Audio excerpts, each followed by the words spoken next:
What happens to a person when they can see the truth too clearly, but are too powerless to change it?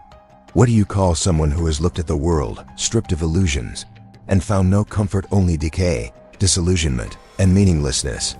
You might call them pessimistic, negative, lazy, but there's another word the internet has given them: doomer. The doomer is not a cartoon. He's not a meme. He's a mirror. And if you're being honest, there's probably a piece of him inside you too. The doomer didn't just appear. He was shaped by the very culture that mocks him. He grew up being told, work hard and you'll succeed. Be yourself and you'll be loved. Follow the rules and life will reward you. But reality laughed. He followed the script and still ended up anxious, isolated, drowning in existential dread. Why? Because he woke up in a world where progress never ends, but meaning keeps shrinking. Where technology connects billions, but makes everyone feel more alone. Where constant comparison crushes self-worth. Where the future looks more like a threat than a promise. The doomer isn't broken. He's responding accurately to a world that feels deeply, fundamentally off. Here's the irony no one talks about.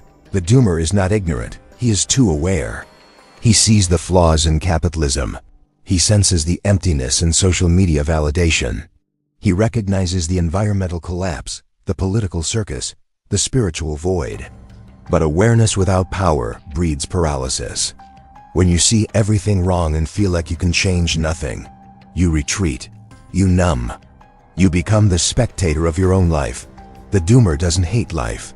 He just can't find a place in it that feels real. This isn't just about one person. It's about a generation. We are living in an age where hopelessness is being treated like a personal failure, when in reality, it's a collective symptom. More young people are depressed, anxious, and disconnected than ever before, not because they're weak, but because they're awake in a world that wants them asleep. And the worst part? We tell them to meditate, to hustle, to think positive. But we never ask, what if their pain is rational? What if their hopelessness makes sense? So what do? Is the answer to just have hope? Not quite. Hope without truth is denial. But truth without hope is despair. What we need is something else entirely: meaning. Because meaning is what keeps a man standing in the storm, not success, not status, not even happiness. Viktor Frankl, a Holocaust survivor, once said, "Those who have a why to live can bear almost anyhow." The doomer lacks a why, not because he's lazy, but because he's been handed 1,000 empty ones. The solution isn't to force false optimism. It's to build meaning from the ashes. To create something real, however small, in a world that feels fake. So how does the doomer come back to life? Not by becoming naive, but by realizing that even in a dying world, he can still create moments of aliveness.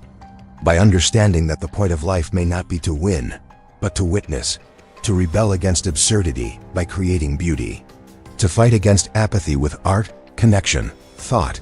Camus wrote, "The only way to deal with an unfree world is to become so absolutely free that your very existence is an act of rebellion." That is the doomer's path, not false hope, but defiant creation. So who is the doomer? He is the man sitting silently in the cafe, scrolling, but seeing nothing. He is the woman who no longer dreams, because hope feels like betrayal. He is the person who feels too much and can't explain it, so they stop trying.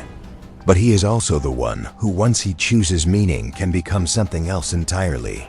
Not a doomer, but a builder, a thinker, a creator. You may feel lost, but that feeling is a signal, not of weakness, but of depth. The world doesn't need more blind optimism.